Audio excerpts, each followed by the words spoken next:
Si unos cielos y una tierra que son temporales como esta tiene vistas de este estilo y lugares tan preciosos más que este, ¿cómo no será el cielo y la tierra venidera e inconmovible?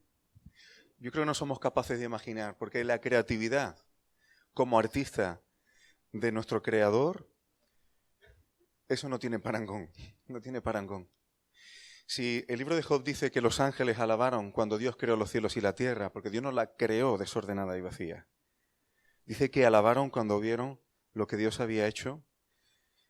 Y yo no sé, la alabanza y lo que va a brotar cuando veamos esos cielos nuevos y tierra nueva. Cuando mi padre estaba compartiendo antes y decía a Gustavo, Gustavo, el Señor está en ti, decía así, dice, no puede ser porque está en mí.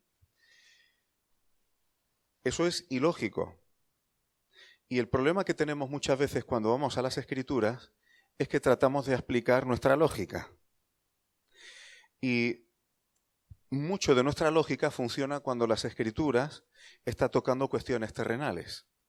Y ni siquiera todas las cosas terrenales son lógicas. Por ejemplo, la física cuántica. Se utiliza porque funciona, pero los principios que siguen no nos resultan razonables. Pues cuando empiezan las cosas celestiales, o la palabra y el Señor nos revela algunas cosas celestiales, ahí ya nos quedamos en un terreno donde realmente no dependemos de nuestra razón, sino dependemos de que el Señor tenga misericordia y nos quiera dar revelación. Para hacer un poco de introducción breve, porque quiero meterme en faena rápido,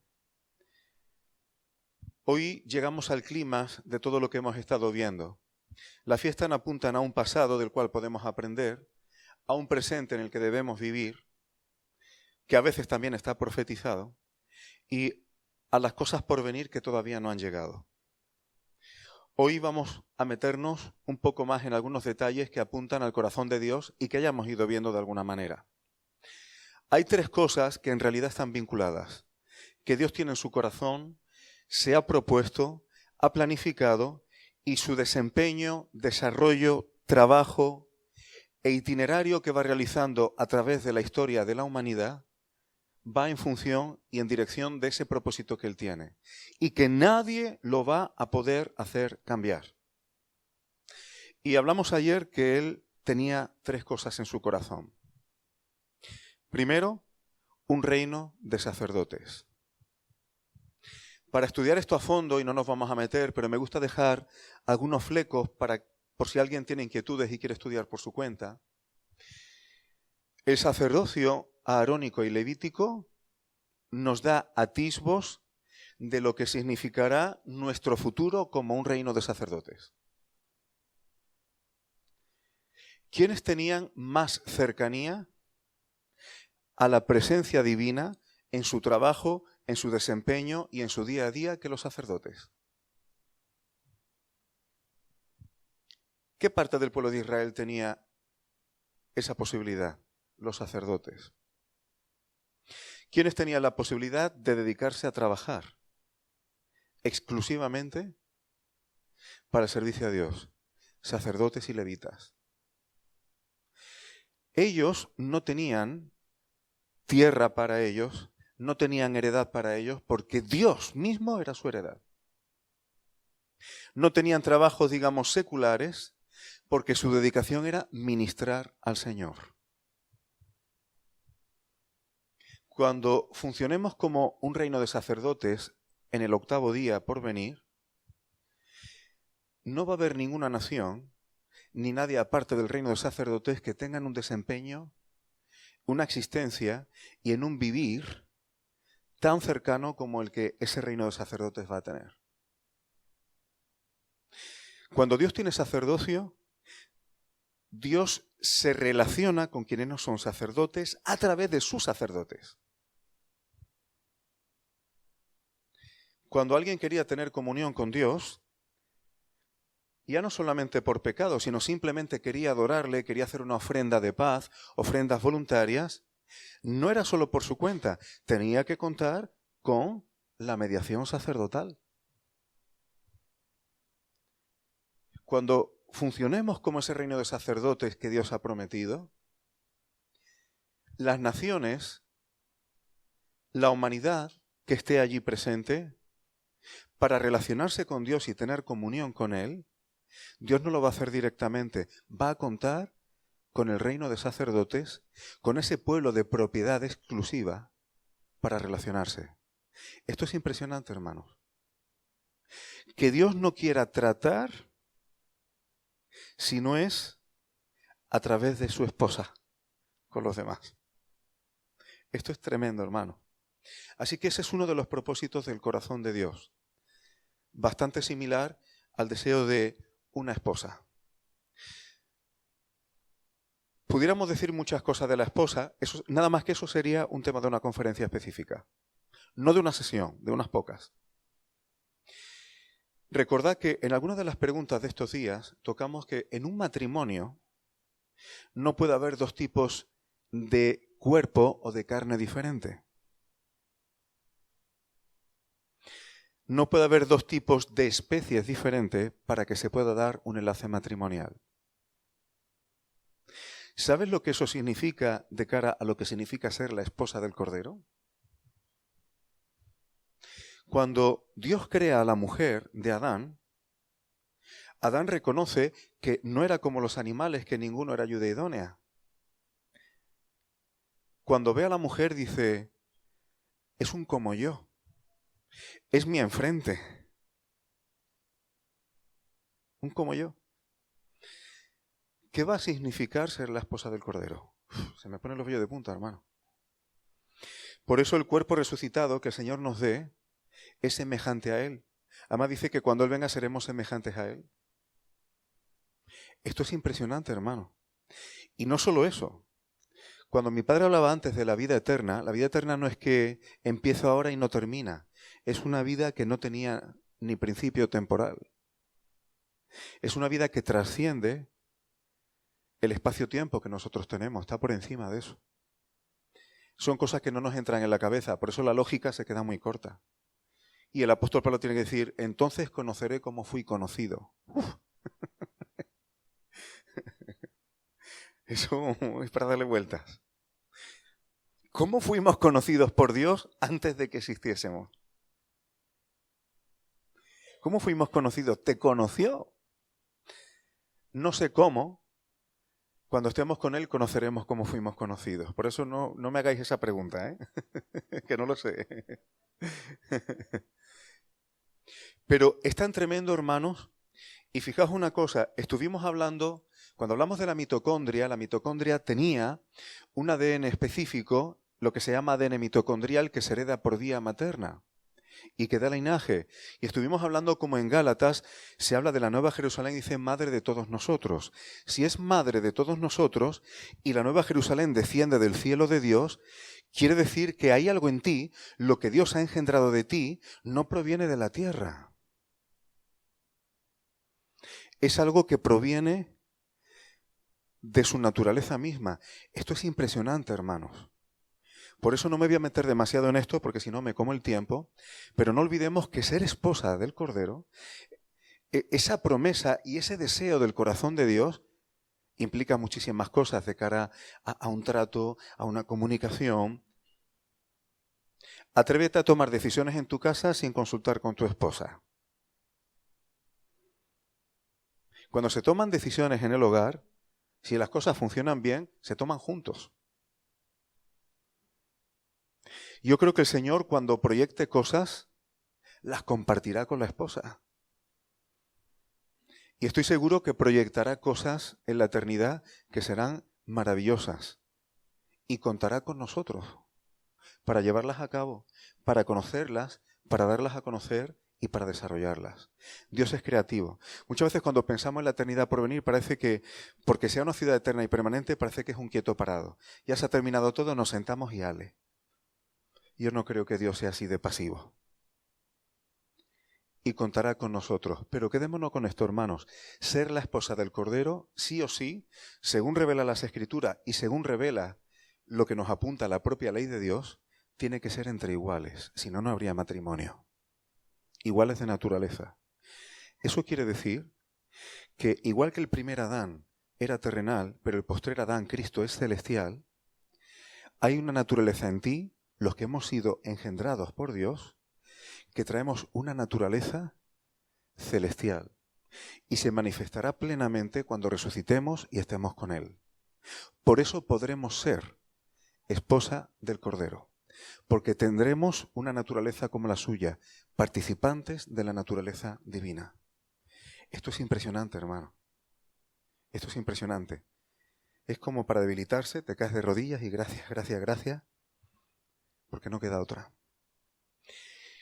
Y para finalizar, Dios tiene en su corazón el tener una casa. Y la casa que Dios desea, ya vimos que no se trata simplemente de como si fuera un edificio de piedra. La casa que Dios desea implica un nombre, implica una familia, implica la esposa, implica unos sacerdotes, implica movimiento. En las casas suele haber movimiento. Hay movimiento familiar. Cuanto más hijos, más movimiento. Cuando los hijos se independizan, aquí falta algo. Antes había más vidillas, ¿verdad? Dios tiene en su corazón una casa que organizará y decorará a su gusto. Las casas normalmente expresan cómo son las personas. Cuando tú entras en una casa, sabes si la persona tiene un gusto minimalista o le encanta una decoración recargada. Se nota rápido. Sabes si le gustan líneas rectas o le gustan muebles con muchas florituras. Sabes si es una persona organizada o desorganizada. Cuando tú entras en una casa, rápidamente puedes captar muchas cosas de cómo son las personas que viven allí. La casa del Padre va a expresar cómo es el carácter del Padre. Por eso es una casa de santidad. Por eso es una casa de luz. El Padre va a dejar la casa a su gusto. Entre otras razones porque en esa casa viven unos esposos que son imagen del Dios invisible. Y además el Padre, su casa, quiere que esté en medio de los hombres. Él quiere habitar en medio de la humanidad y que los hombres, la humanidad, sean su pueblo y Él su Dios. Y Él va a habitar en medio de ellos. Estas cosas que estoy tocando resumidamente, hermanos, es el propósito que Dios tiene en su corazón, por el cual está trabajando, y no hay absolutamente nada ni nadie. O sea, si no hay ninguna cosa creada que nos pueda separar del amor de Dios, ¿tú crees que hay alguna cosa creada que pueda impedir que Dios cumpla lo que se ha propuesto? Eso va a ser sí o sí. Y dicho esto, hermanos, sabiendo, estoy empezando la película por el final, pero creo que nos va a ayudar a ir viendo los atisbos a los cuales apunta la fiesta de las cabañas. Y nos vamos a ir a Levítico 23.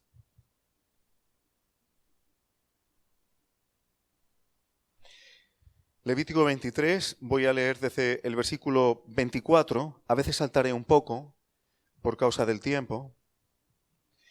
Este pasaje seguro que lo conocéis bien, la mayoría de los que estáis aquí, pero vamos a ver algunos detalles. Habla a los hijos de Israel y diles: a los 15 días de este mes séptimo será la fiesta solemne de los tabernáculos a Jehová por 7 días. Pregunta, ¿cuántos días son esta fiesta? 7. El primer día de los 7 habrá una santa convocación, una santa cita, una convocatoria sagrada. Es decir, es una convocatoria que hace Dios mismo. Esto es interesante. Yo en mi trabajo, cuando hay alguna reunión especial, ordinaria o extraordinaria, recibo un papel que pone convocatoria de claustro, convocatoria de consejo escolar, convocatoria de X reuniones. Y como son oficiales, tengo que atenderlas. Y me dice la fecha y la hora. Pues esto es una convocatoria puesta ahí por el Rey de Reyes y Señor de Señores, para quien la quiera atender. Aquí viene algo interesante. Ningún trabajo de siervo haréis. No solamente dice, no está diciendo no trabajes. No dice quédate quieto parado. No dice échate en el sofá. No, dice que no hagas trabajo de siervos. Y es curioso porque todas las fiestas bíblicas tienen esta expresión en día festivo. Dice que no hagas ningún trabajo de siervos, excepto Yom HaKippurim, el día de la expiación, Yom Kippur, en el que el tema es otro. Por tanto, cuando se está diciendo ningún trabajo de siervo haréis, a mí esto me indica que algunos detalles a los que apunta o de los que es tipo, sombra y figura la fiesta, implica algún tipo de liberación de alguna servidumbre. Puede ser servidumbre del pecado, servidumbre al sistema, servidumbre al enemigo, servidumbre a la carne. Es decir, cuando se estudian las fiestas bíblicas y se estudian estos detalles y se dice que no haga ningún trabajo de siervos en fechas festivas señaladas, yo entiendo que esa fiesta, una de las cosas a las que apunta es algún tipo de liberación. La más clara y la más evidente, ¿cuál sería? De la servidumbre de Egipto. Pero no es de lo único que hay que ser libres. Yo tengo que ser libre de mi carne. Yo tengo que ser libre y seremos libres de este sistema babilónico, por decirlo de alguna manera. Hay distintas cosas de las que debemos ser libres y la Escritura nos pide atención a eso. Pero sigo adelante. Versículo 36. 7 días ofreceréis ofrenda encendida a Jehová. Luego veremos algún detalle de lo que se ofrecía en estos días. El 8º día tendréis santa convocación. Otra reunión especial, otra convocatoria. Pero ¿no dijo que eran 7 días de fiesta? Aquí hay algo especial. Además se dice, tendréis santa convocación, ofreceréis ofrenda encendida a Jehová, es fiesta. Y vuelve a decir, ningún trabajo de siervo haréis. De nuevo, el 8º día implica algún tipo de liberación. Algún tipo de liberación de alguna servidumbre. Y está puesto como algo diferente al primer día de los 7. Por tanto, como está diciendo la palabra, Sukkot, la fiesta de las cabañas, no es una fiesta de 8 días, es una fiesta de 7 más 1. Es una fiesta de 7 más 1. ¿Por qué?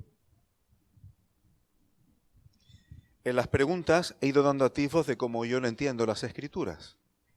Los primeros 7 días, luego lo veremos, está apuntando a la fiesta de las bodas, lo que llamamos el reino milenial, que todavía es debajo de este sol y con esta tierra, pero gobierna Cristo. Eso va a humillar a todos los gobernantes y toda la historia de la humanidad anterior.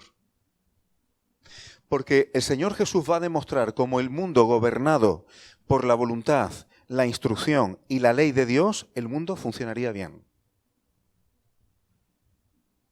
Pero el mundo no ha funcionado bien porque no ha habido ningún gobierno sobre la tierra que haya gobernado según la ley de Dios.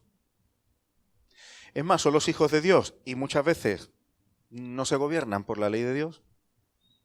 Imagínate el mundo. Pero el Señor Jesús va a humillar, a glorificar al Padre una vez más, demostrando cómo si la humanidad se hubiese guiado por la voluntad del Padre, eso es la oración del Padre Nuestro, hágase tu voluntad en la tierra, como se hace en el cielo.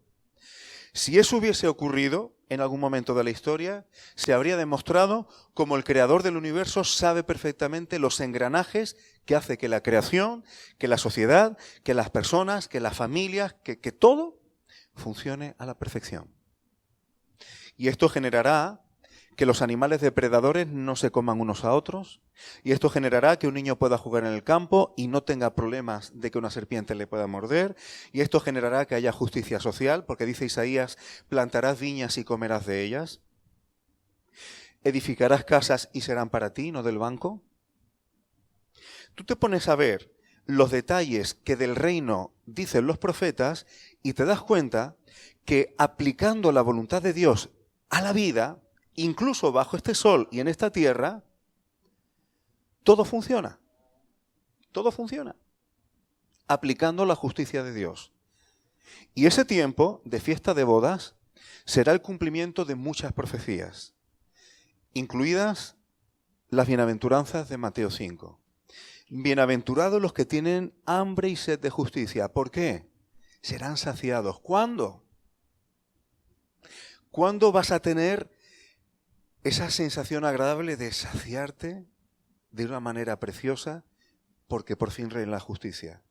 En ese reino, cuando el Mesías venga juntamente con la desposada, y eso será una fiesta de bodas. Y hay muchos detalles en los que no me voy a meter, pero las naciones vendrán a celebrar, las naciones vendrán a adorar, las naciones vendrán a dar honra a la desposada también. Las naciones vendrán a disfrutar del Señor Jesús juntamente con su pueblo, poniendo orden en este mundo. Cuando la gente dice, ¿por qué Dios permite? No, Dios no va a permitir siempre. Dios va a haber un momento en que va a poner límite a la maldad y al desarrollo de la humanidad como ha venido siendo hasta ahora. Siempre se prometen que las cosas van a mejorar, pero jamás mejoraron. Porque la carne del ser humano siempre ha sido la misma. ¿Y por qué Dios permite? No, Dios ha puesto un tiempo en el que se acabó el permitirlo. El reino de justicia del Mesías juntamente con su pueblo, con la desposada, con los hijos de Dios, gobernando las naciones. Está prometido, hermano, llegará. Ningún trabajo de siervo haréis. Eso serían los 7 primeros días. Pero el 8º día está puesto como una parte de los 7 primeros días. Por eso es 7 más 1. Que por cierto no me voy a meter en esos detalles, pero estas cosas, este 7 más 1 aparecen otros patrones. Es un patrón matemático, por decirlo de alguna manera, un patrón numérico que se ve en otras cosas en la Escritura. Ese 7 más 1, en otros momentos de la Escritura. Y el 8º día está fuera de la semana. Las semanas son de 7 días. 1, 2, 3, 4, 5, 6, Shabbat, sábado. 1, 2, 3, 4, 5, 6, sábado. 1, 2, 3, 4, 5, 6, día de reposo. Y así, mientras estamos bajo este sol, bajo este cielo, en esta tierra, el conteo semanal es así. Fijaos que el 8º día no dice 7 más otro primer día, no, es el 8º, pero las semanas no tienen 8 días. Es un día que está fuera del tiempo. Es un día que está fuera de la rueda y del ciclo, vamos a decir, circadiano que la creación trae hasta entonces. Ese ritmo circadiano, aquí se sale y tenemos un 8º día que apunta a los cielos nuevos, a la tierra nueva, donde ya no hay más sol. Ya estuvimos viendo, hay algún tipo de conteo temporal, no sé cómo se contará, pero ya vimos que mensualmente tenemos los 12 frutos del árbol de la vida. Hay algún tipo de conteo temporal, pero las propiedades y las leyes físicas no parecen iguales a las que tenemos ahora. Un día aparte, donde llega lo definitivo. Un día aparte, donde llega lo inconmovible. Un día aparte, donde llega la ciudad que todos los que traen la fe de la cual nosotros recogemos el testigo, esperaban. Yo por eso muchas veces, y lo suelo decir, es una pena cuando las personas buscan su identidad religiosa en otras personas. El protestantismo busca su identidad en Lutero, en la Reforma, pero realmente las personas que creen en Jesucristo, aunque sean protestantes, ¿su origen y su identidad proviene de Lutero, de verdad? Y cada religión o denominación tiene sus iconos, vamos a decirlo de alguna manera. Yo suelo estar en contra de ese tipo de cosas. El judaísmo tiene las suyas, ¿eh?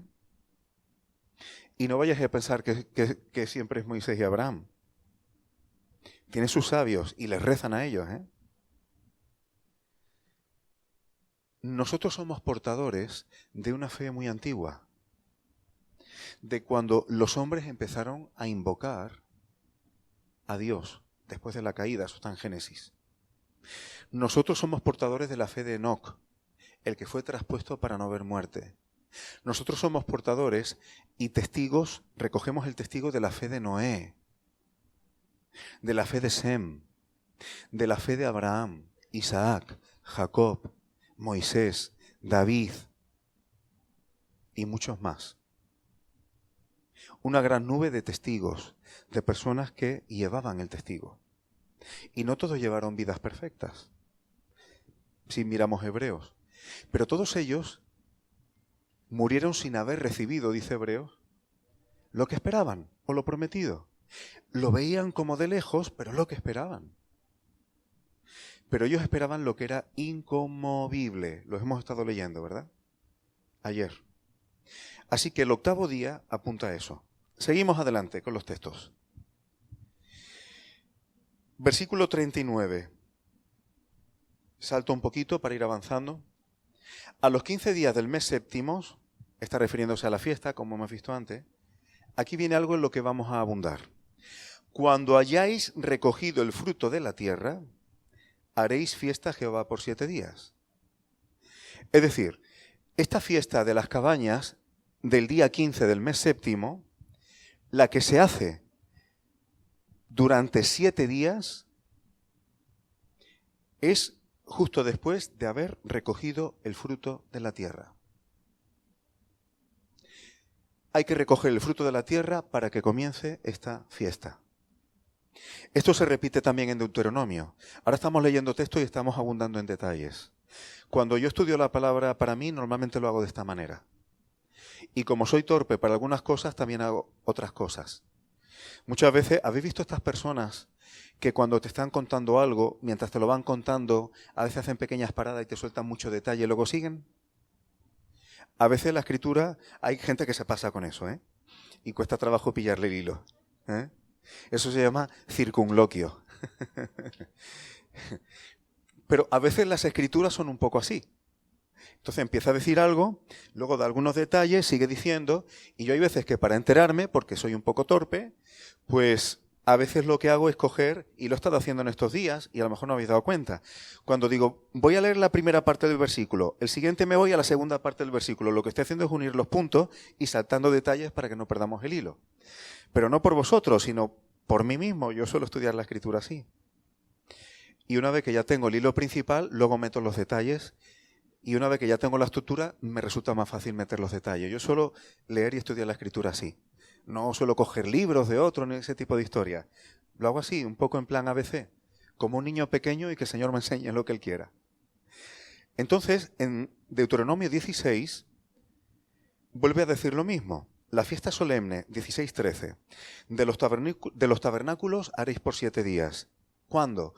Cuando hayas hecho la cosecha de tu era y de tu lagar. Aquí vamos a ver dos cosas.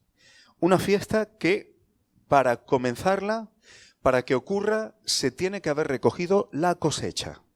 Se tiene que haber recogido el fruto. Si esto lo miramos a nivel humano, cuando Israel lo hacía, era una fiesta de mucho gozo, porque si tú comes de la tierra, una vez que has recogido el fruto y el Señor te lo ha prosperado, ahora tienes una fiesta en la que estás tranquilo. Imagínate que te vas a jubilar y hay ciertas jubilaciones que te dan un finiquito cuantioso. Te jubilas y la empresa te da una suma cantidad económica y tú ya empiezas a reposar. Pues, oye, cuando te da una suma o algo así que te va a venir bien para adelante o que va a significar tu sustento, pues empiezas a gustito, ¿no? Por decirlo de alguna manera.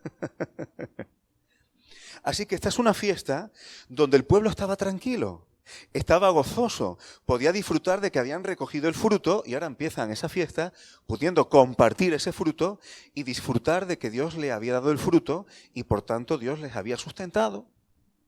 Y podían gozarse. Si tú fueras a celebrar una fiesta de cumpleaños y no hay patatitas, no hay tarta, no hay nada, pues bueno, pues felicidades, pero ahí falta algo, ¿no? Y conforme somos más mayores, cada vez menos patatita y menos tartita, ¿verdad? Pues esta fiesta es con el gozo del fruto cosechado y recogido y por tanto gozando de lo que Dios ha hecho, fructificar. Pero esto no solamente es una cuestión que tiene que ver con lo terrenal. Vamos a llevar esto un poco al plan de Dios, a la cosecha y a la siega. Yo sé que estoy pasando por muchos textos, dejadme, hermanos, que lo vayamos juntando. Vamos a ir a Apocalipsis 14, del 14 al 20.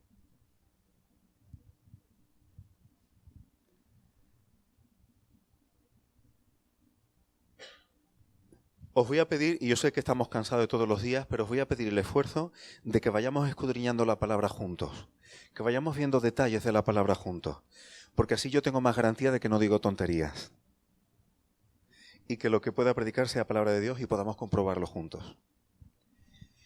Miré y he aquí una nube blanca, subrayo lo de nube, ahora luego veremos por qué. Y sobre la nube, lo vuelvo a subrayar, uno sentado semejante al Hijo del Hombre. ¿Quién será este? ¿Quién será este? Amén. De momento es una impresión, luego vamos a buscar algún texto a ver si nos ayuda a afirmarnos en nuestra impresión. Que tenía en la cabeza una corona de oro. Para un selfie. ¿Para qué? ¿Qué es una corona? ¿Qué indica una corona? Victoria, reinado, poder, señorío, autoridad. Ya va quedando más claro quién es. Y en la mano una hoz aguda. ¿Esto para qué es? Para recoger el fruto. Así que esto va a suceder justo antes de que empiece la fiesta. Pues vamos a ver qué pasa. Ahora, con respecto a quién es el que está en esta nube y que está viniendo, cuando el Señor Jesús fue alzado, es decir, la ascensión, ¿no? El Señor no ascendió, dice que fue alzado. Él no voló, fue tomado, si leemos el texto. En Hechos 1, versículo 9 y 11. Los discípulos están allí y dice, viéndolo ellos, fue alzado. Y le recibió una nube, lo que he dicho antes que os acordéis. El que hemos visto antes, semejante al Hijo del Hombre, está en una nube blanca. Y aquí vemos que cuando Jesús es alzado, le recibe una nube que le oculta de los ojos de los discípulos. Y como se quedan perplejos, pues en el versículo 11 hay unos varones, unos seres, digamos, angelicales, que están al lado de los discípulos y les dicen, varones galileos, ¿por qué estáis mirando al cielo? Este mismo Jesús que ha sido tomado de vosotros al cielo, así vendrá como le habéis visto ir al cielo. Entonces, si le vieron ir al cielo, ser alzado en una nube, ¿cómo vendrá? En una nube. De la misma manera. Es claro, ¿verdad? Así que en Apocalipsis 14, este semejante al Hijo del Hombre que tiene esa corona en una nube blanca y con su hoz aguda para la siega, es el Señor Jesús, el Mesías, su venida, justo para la siega, justo al principio de la recogida del fruto, a punto de la fiesta. En Mateo 13, versículo 30, ya os digo que vamos a ver versículos, porque los temas que son proféticos es mejor apoyarlos bien. Y así no me tengo que poner yo a contar milongas. Aquí está hablando del trigo y la cizaña. ¿Os suena? Y el Señor dice, dejad crecer juntamente lo uno y lo otro hasta la siega, la hoz. Y al tiempo de la siega, yo diré a los segadores, recoged primero la cizaña y atadla en manojos para quemarla. O sea, la siega implica recoger el fruto, pero también implica separar, y ahora luego lo veremos también en Apocalipsis, de lo que va a ser juzgado. Atadla en manojos para quemarla, pero recoged el trigo en mi granero. Este es el fruto que se recoge justo antes de la fiesta.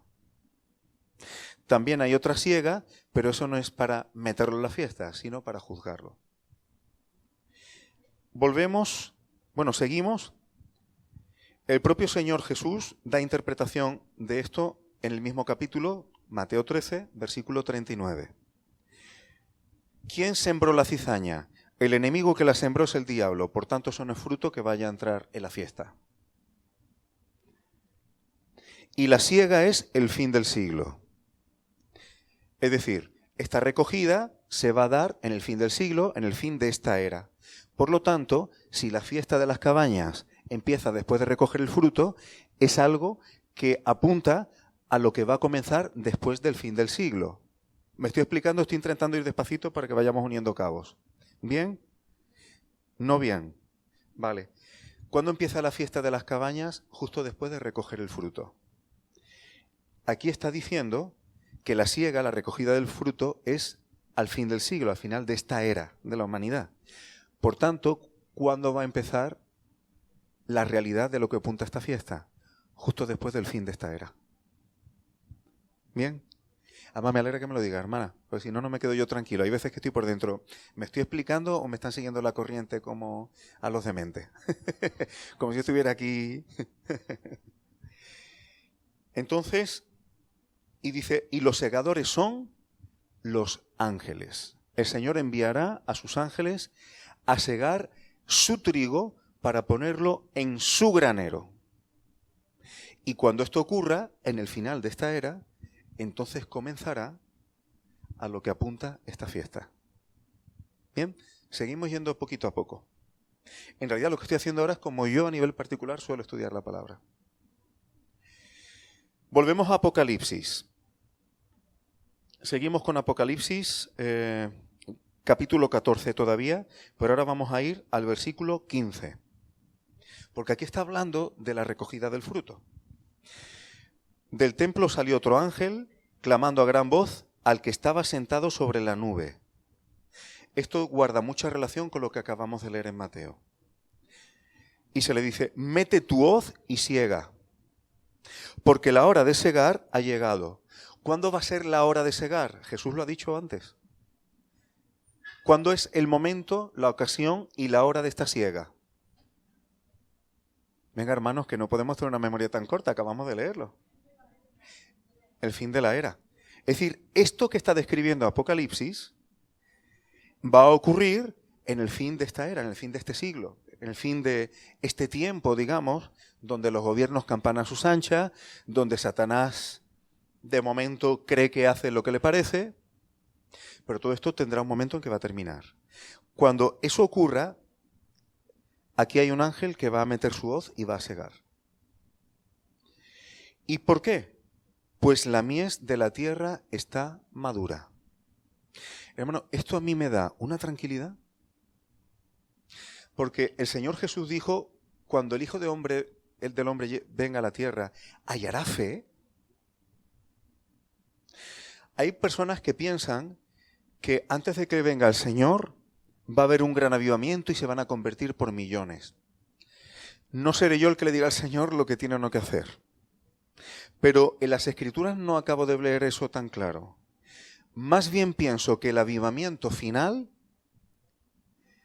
esto parece Pentecostés, ¿no? Un viento recio, ¿no?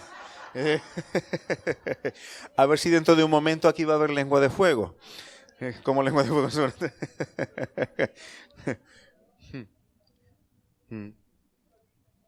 Está bien. Yo en el fondo me alegro que no haya tanto ruido de fondo, porque sé que si no, vuestro grado de atención va a ser menor y estamos aquí yendo a detalles de la Biblia. Pero es que merecen la pena, hermano. Y además yo me quedo más tranquilo cuando vamos a la palabra y no yo contando cosas, aunque las que cuente puedan ser bíblicas, o a veces no. Pero ahora me quedo más tranquilo cuando habla la palabra. Así que fijaos, aquí dice que la mies está madura. Y yo entiendo, hermanos, que cuando el Señor venga, quizá la fe en la tierra va a ser muy escasa. Quizá el mundo va a estar tan anti-Cristo, anti-Biblia, que esto va a ser terrible. Puede ser que no haya conversiones a mansalva. Puede ser que las congregaciones estén infiltradas, cosa que ya ocurre hoy día, pero bueno, no me voy a meter en ese tema. Infiltradas para ayudar y favorecer que los creyentes abandonen el pacto santo. Estoy diciendo ahora mismo palabras textuales que vienen en la segunda mitad de Daniel 11. En un contexto así, el avivamiento que yo creo que va a ocurrir es que va a haber fruto maduro. En medio de unas circunstancias tan contrarias, tan adversas, va a haber hijos de Dios que van a ser capaces de dar fruto, según la palabra, que van a ser capaces de madurar, según la palabra, y que van a ser luz en este mundo que va a estar en unas tinieblas quizá como nunca antes. Ese es el avivamiento que yo creo que llegará. Creo que será un avivamiento de remanentes, y la pregunta y el anhelo que en el fondo creo que deberíamos todos tener es ser parte de ese remanente. No ser parte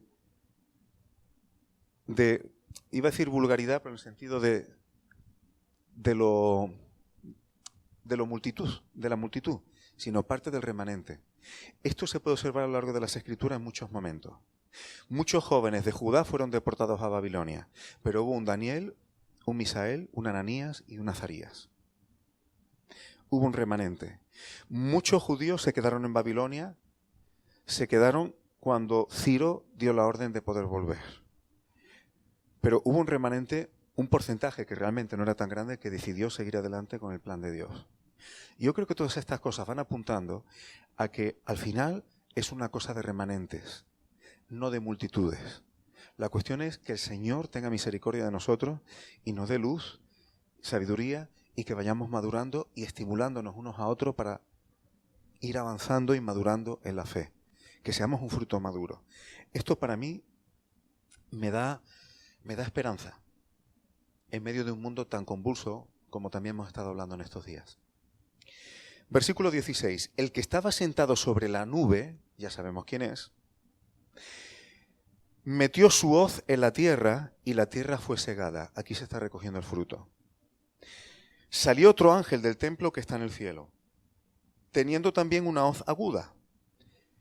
Y salió del altar otro ángel que tenía poder sobre el fuego.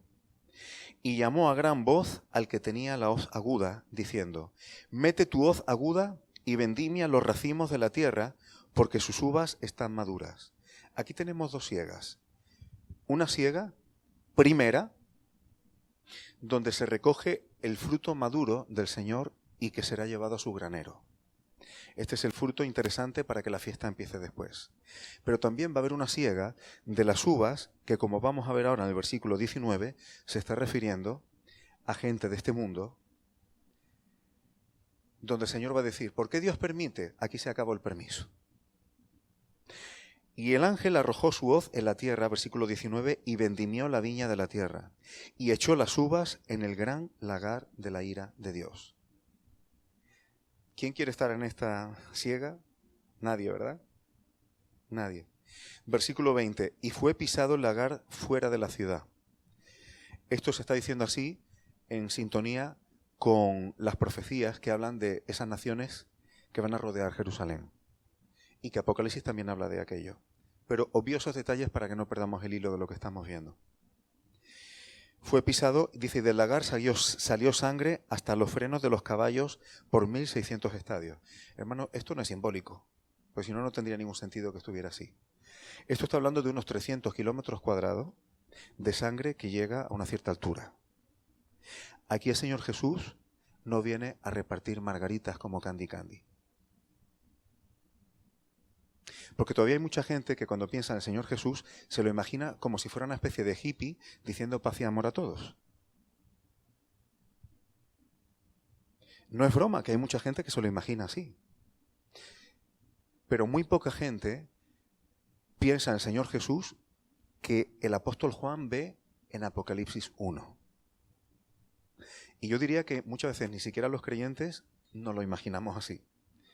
Todavía seguimos mirando a ese Jesús de pelo largo con barba que andaba por allí con mucha compasión para todo el mundo.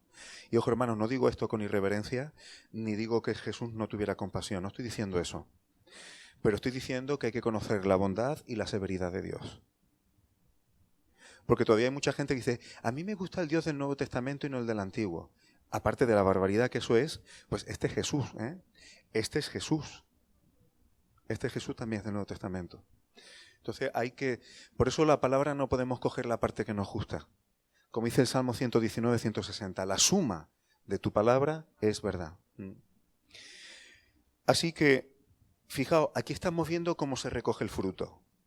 El fruto de la tierra es la mies madura, los hijos de Dios que han dado fruto, que han madurado y son recogidos justo antes de que venga la ira de Dios, que pisa el lagar, y justo antes de que empiece la fiesta. Capítulo 19, versículo 1.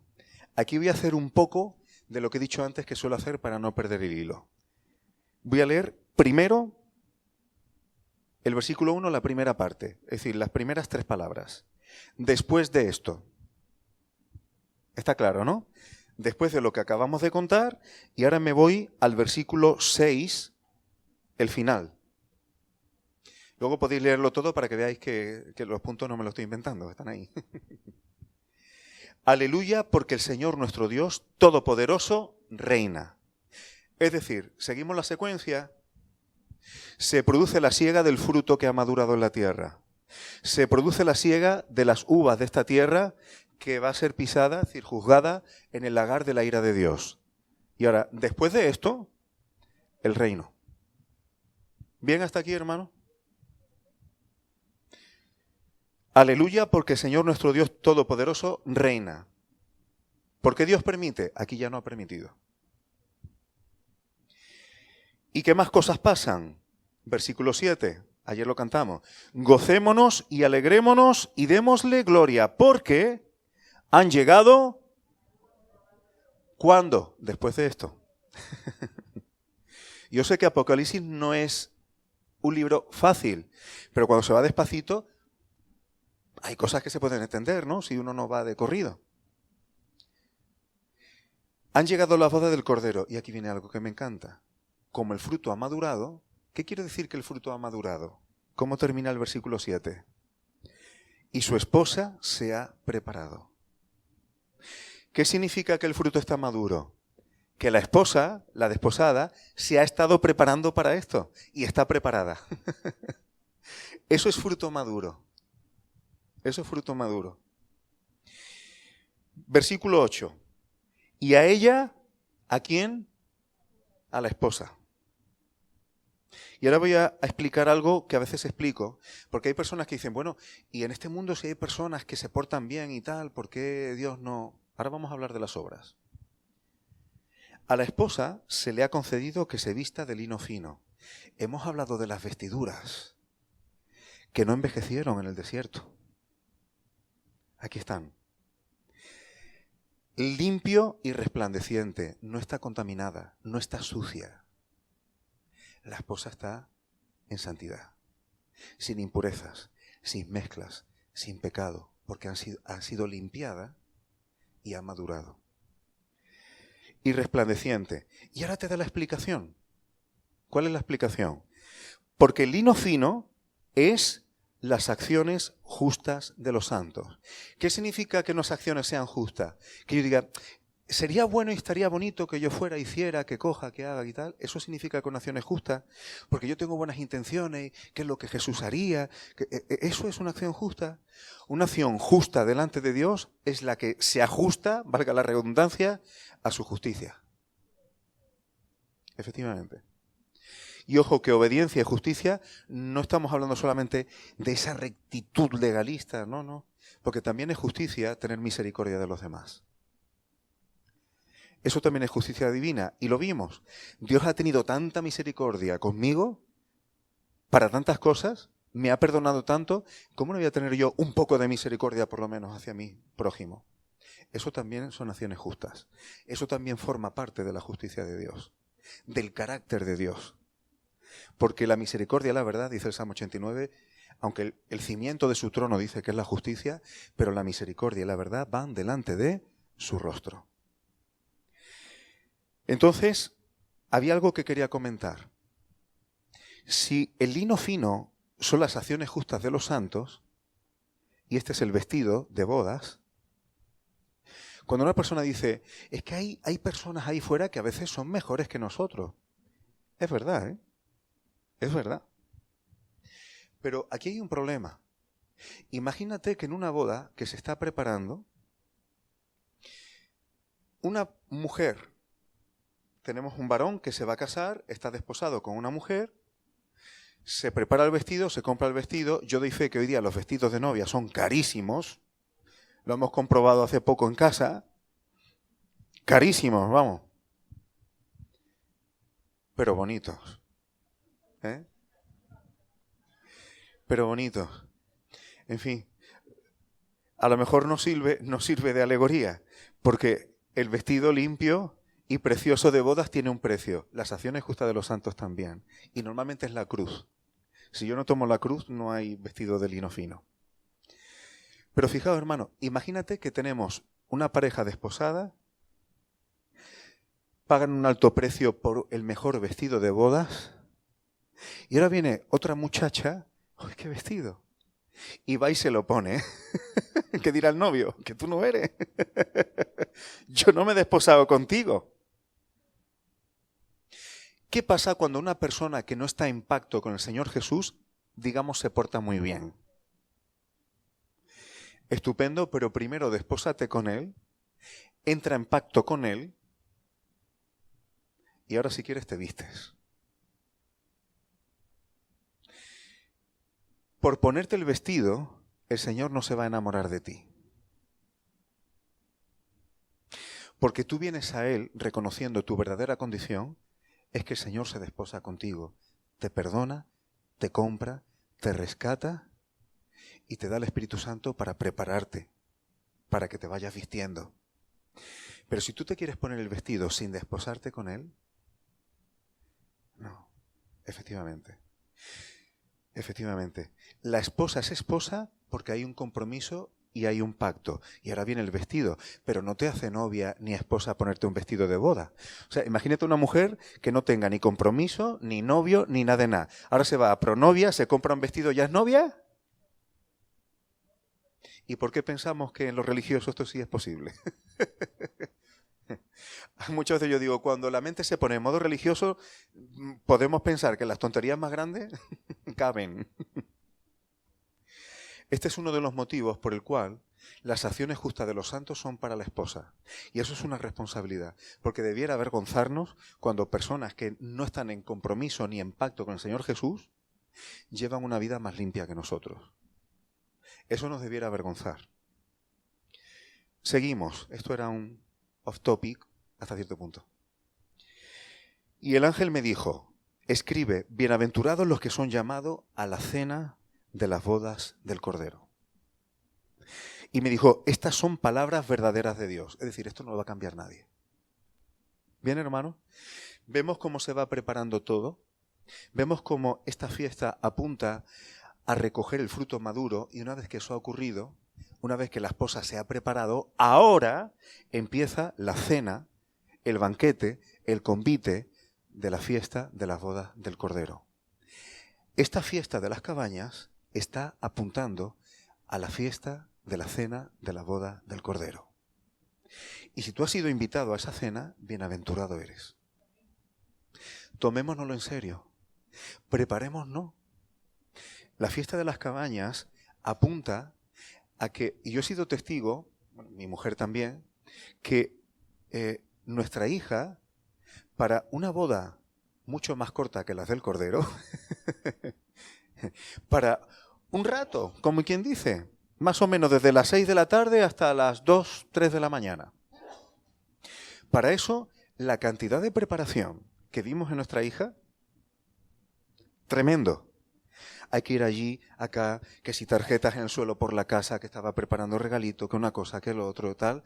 Era increíble. Estaba completamente enfocada en eso.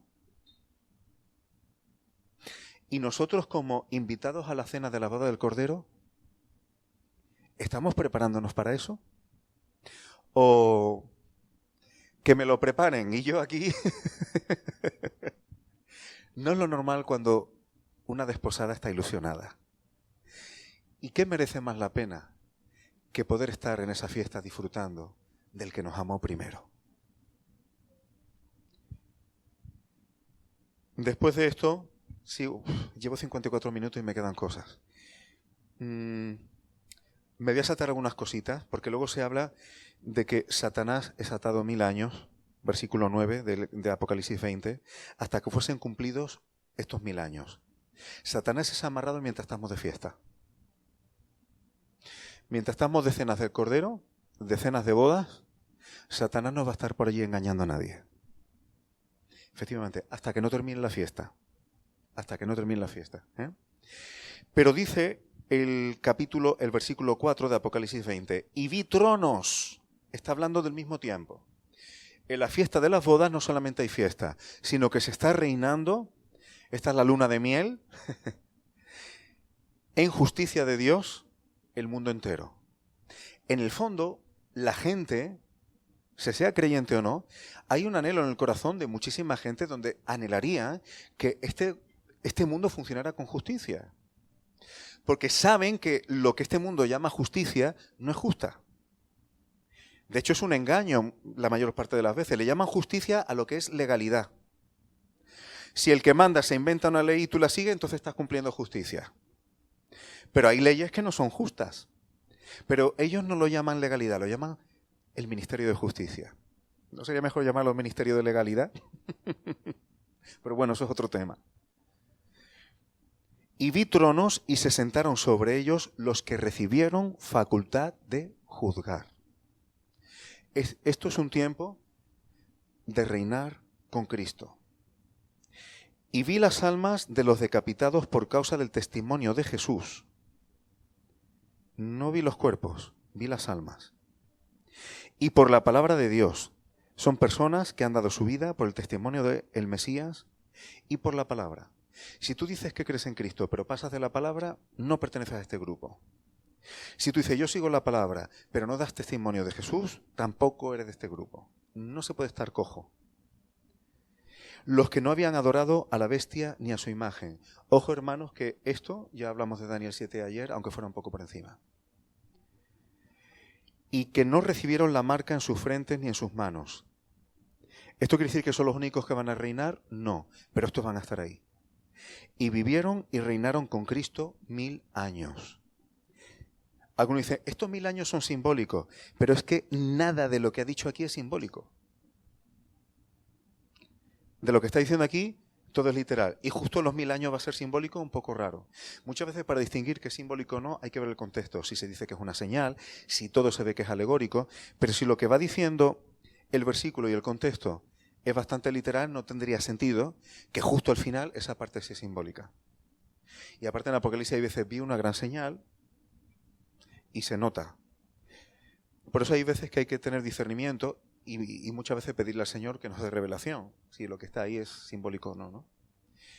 ¿Y qué más? Final del versículo 6, para unir cabos. Serán sacerdotes de Dios y de Cristo. Serán. Y reinarán con Él 1000 años. Ahora, volvemos otra vez. Yo creo que ya está claro algunas de las cosas a las que apunta esta fiesta. Y son cosas que tienen que ver con el propósito del corazón de Dios. ¿Acordáis de cómo hemos empezado? Dios quería un reino de sacerdotes, ya lo está mencionando. Dios quería una esposa, ya lo está mencionando. Queda la casa, que lo veremos después. Pero todavía vamos a ver algunas cosas que tienen que ver con la fiesta de Sucot. Volvemos otra vez a Levítico 23, versículo 40.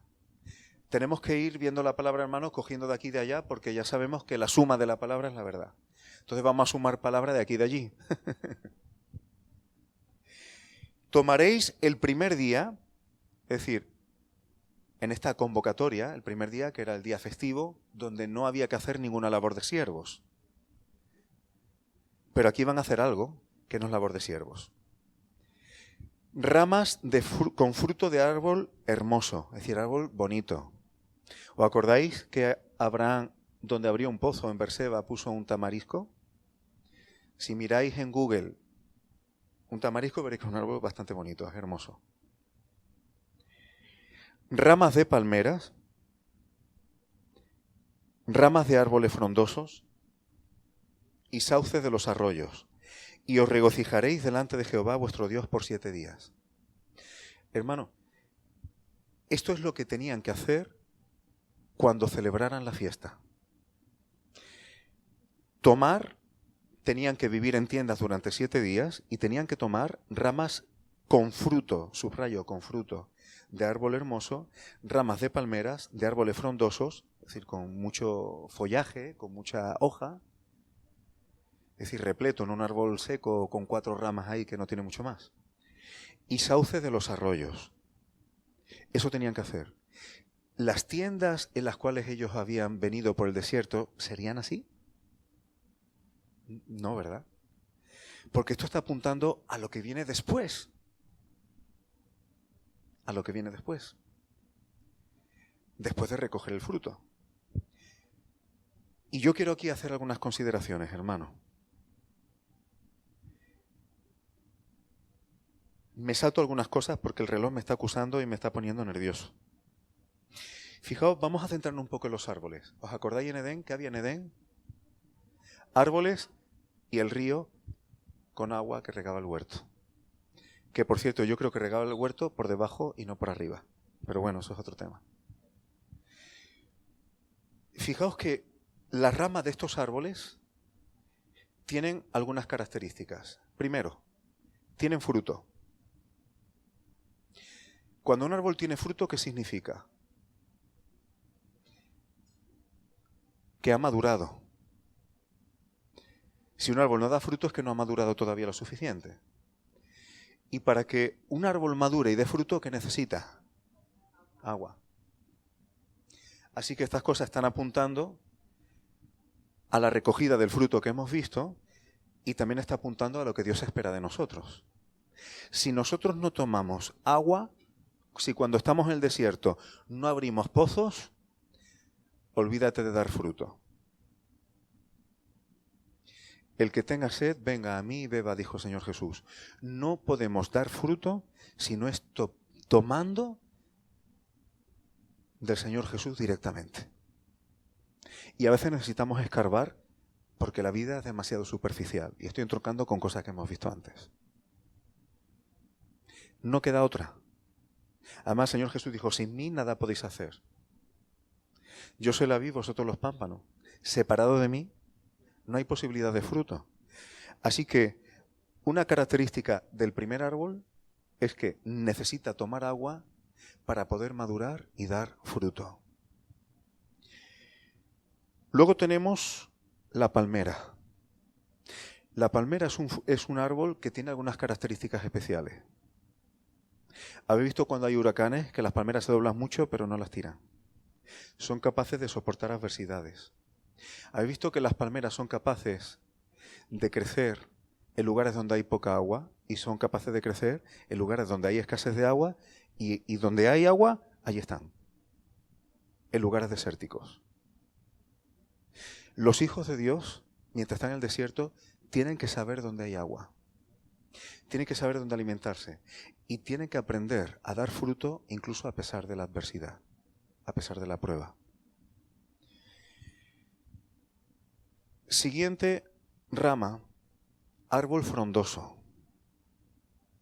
¿Sabéis lo que ocurre cuando un árbol es muy frondoso? Cuando un árbol es muy frondoso, ¿sabes cuándo lo agradeces? Efectivamente. Nosotros que vivimos en Sevilla, hay una cosa, y aquí hay hermanos que lo han experimentado con nosotros este verano. Hay días que no sabes dónde meterte. Y hay una cosa curiosa. Imagínate que uno de estos días maravillosos de verano en Sevilla, 45 grados o más, tú andas a la sombra de los edificios de piedra y sigues teniendo calor. Pero como tú llegues a la sombra de un árbol frondoso en alguno de los parques que hay allí, ¡qué fresquito!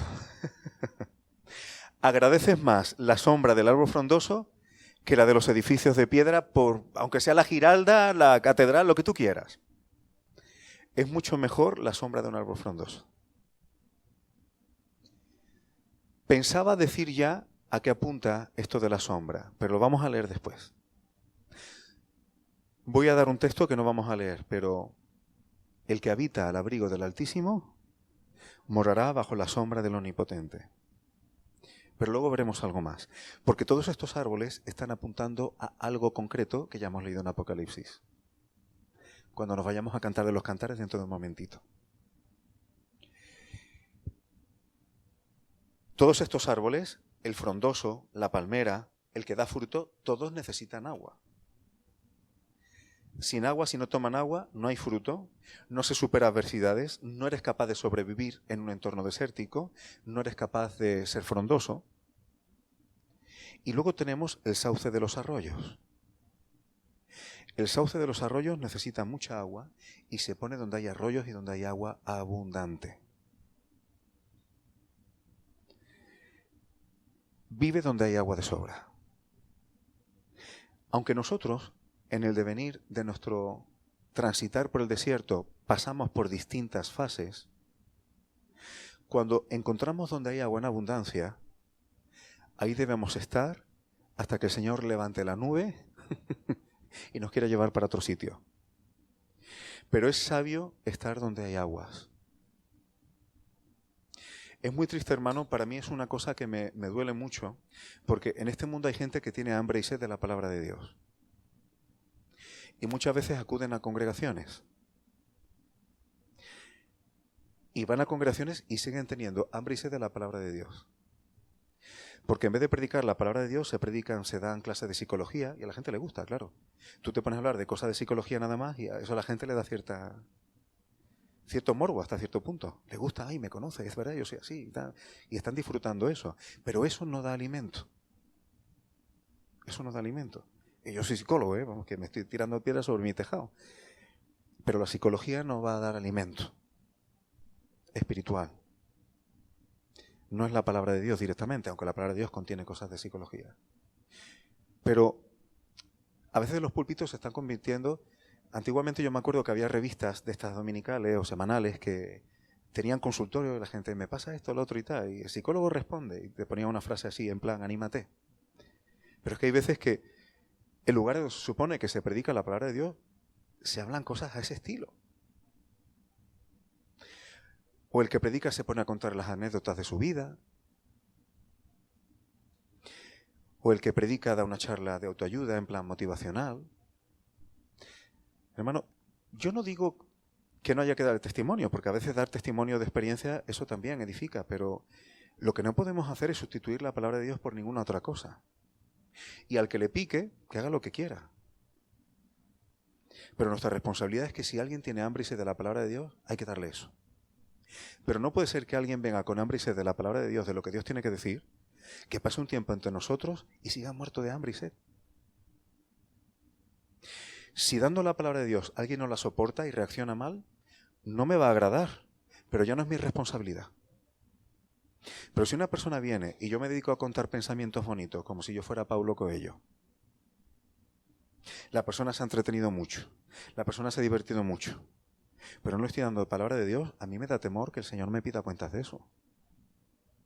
No podemos permitir que las personas tengan y se queden con hambre de la palabra cuando están en nuestro entorno. Eso es una responsabilidad que tenemos nosotros. Si nosotros no hacemos eso, ¿quién lo va a hacer? Porque es que el Señor lo ha encomendado a sus discípulos. Haced discípulos, ¿cómo? Que guarden todo lo que yo he dicho. En su corazón, en su caminar, absolutamente todas las cosas. Si cambiamos eso por cualquier otra cosa, estamos usurpando la autoridad del Señor para hacer lo que a nosotros nos da la gana. Y que nos demos cuenta que esto es serio y que hay que tomárselo en serio. Seguimos. Qué serio me he puesto yo ahora, ¿no? Así que todas estas ramas hemos estado viendo que sus características van vinculadas a la necesidad de tomar agua. Y todo esto tiene enseñanzas. Vamos a relacionarlo, como decía antes, con algunas cosas de Cantar de los Cantares. Si yo os preguntara, ¿de qué va Cantar de los Cantares? ¿Qué me diríais? Si no me decís nada, me vais a preocupar.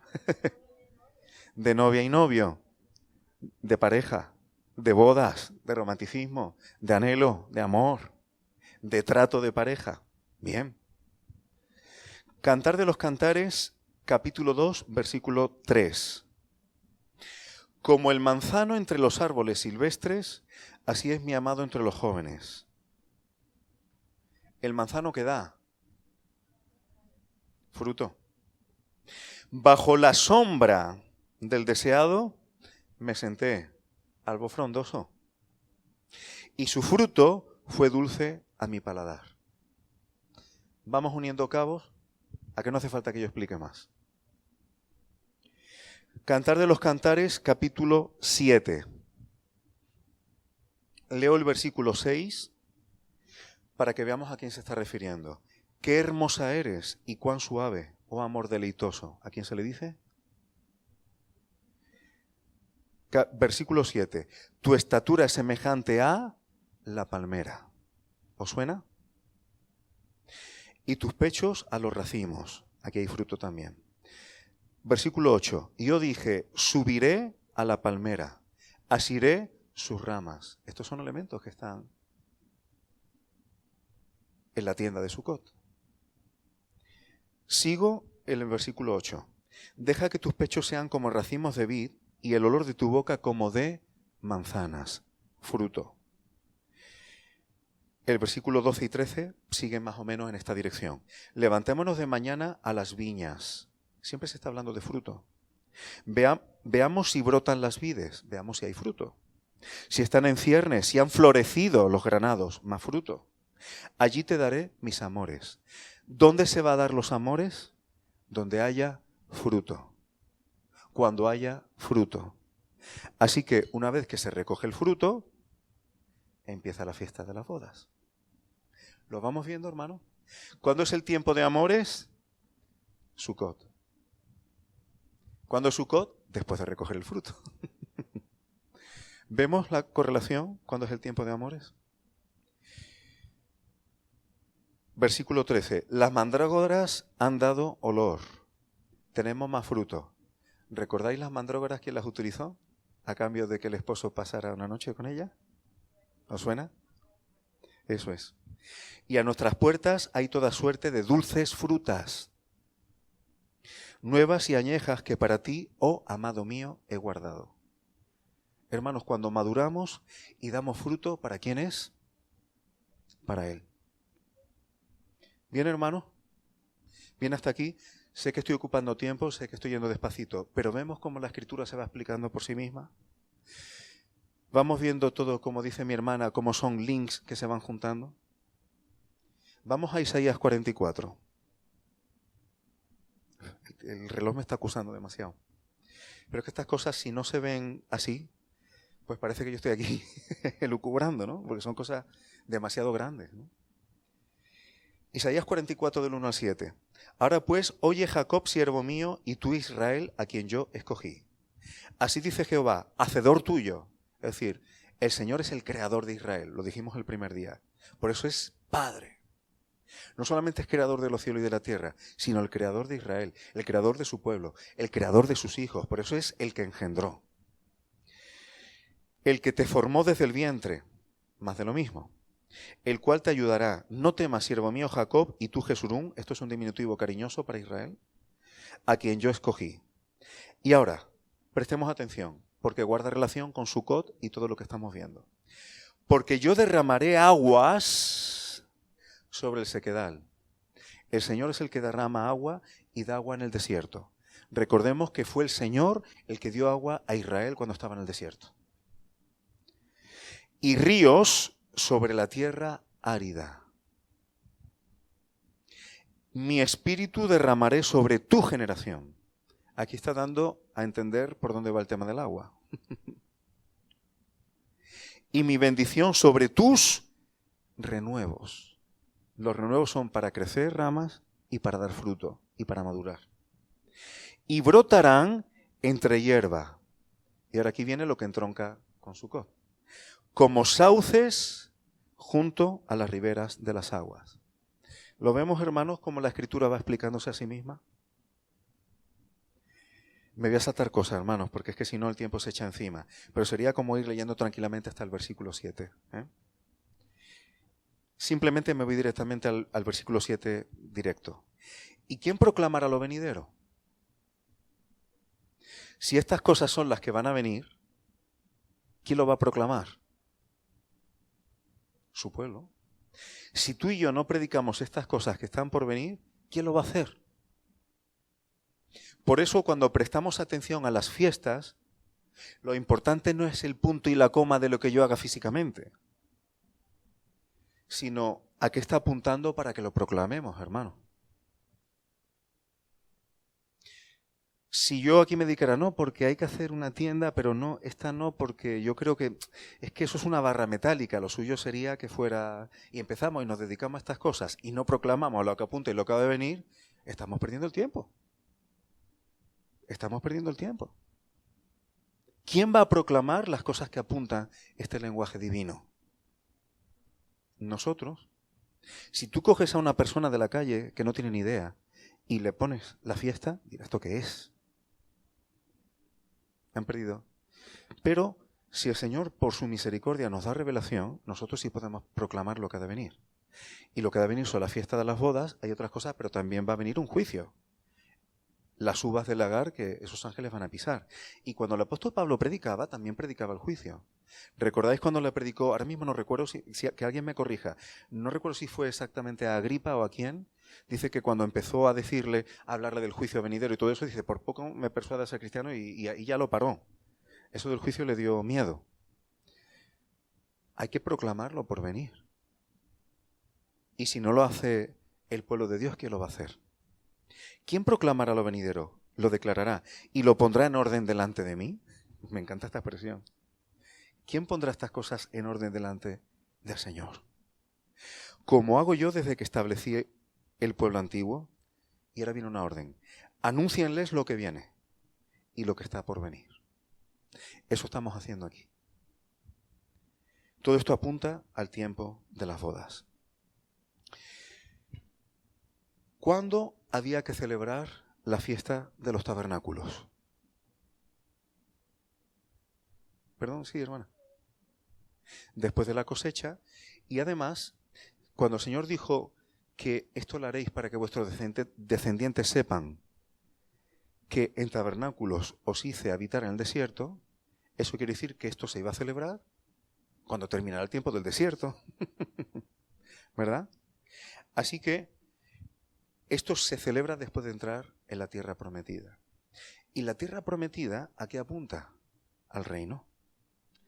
Por eso, ¿os habéis parado a pensar que la única fiesta que se menciona, que celebrarán, que se celebra en el reino, y no estoy diciendo que sea la única que se celebre, estoy hablando de lo que se menciona, que vendrán de distintos países, de distintas naciones, vendrán a Jerusalén a adorar en la fiesta de los tabernáculos? ¿Os suena? ¿Por qué? ¿Por qué se va a celebrar esa fiesta ahí? Porque se habrá entrado en la promesa. Y ahora me quiero meter en un detalle. Son las 12:20, hermanos.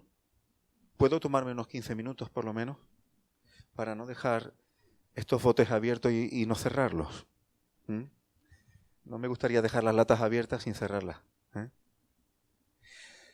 Durante el tiempo de la fiesta de Sucot, de las cabañas, cada fiesta tenía sus sacrificios, cada fiesta tenía sus ofrendas. Y la fiesta de las cabañas tenía una característica especial en sus ofrendas. Hay un detalle que aquí no me atrevo a decir yo, esto es así y punto. Esto lo digo con más cuidado, pero sí voy a decir a lo que creo que apunta. En Números 29, del 12 al 36, tenéis los sacrificios y las ofrendas que se hacían en el tabernáculo por la fiesta de las cabañas. Pero hay una cosa que me llama la atención. Por ejemplo, el primer día, en el versículo 13, se ofrece un holocausto, una ofrenda encendida en olor grato al Señor, 13 becerros de la vacada. Vamos a subrayar esto. En el día primero, 13 becerros. Es el día primero, 1. ¿Cuántos becerros? 13. 13 más 1, 14. Y luego 2 carneros, 14 corderos de un año, sin defecto, y luego también hay un macho cabrío de expiación, en fin, una serie de cosas. Todo se va repitiendo más o menos, pero los becerros cambian. El día primero tienes 13 becerros. El segundo día, 12 becerros. 12 más 2, 14. Siempre es el número de becerros más el número de días y te va dando 14. ¿De acuerdo? El día tercero, ¿cuántos serán? 11. 11 más 3, 14.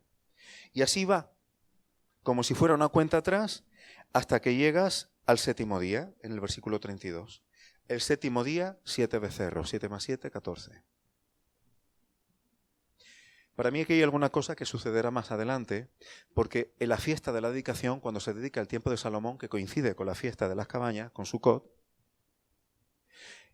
celebraron Sukkot, celebraron la fiesta, celebraron el octavo día, pero luego además tuvieron 7 días más, 14.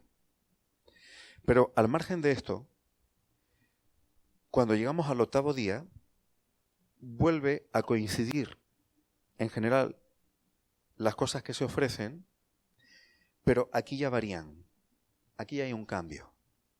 Y cuando llegamos a este becerro, ya no es 7, es decir, tenemos una especie como de cuenta atrás, 13, 12, 11, 10 y hasta que llegamos a 7, al séptimo día.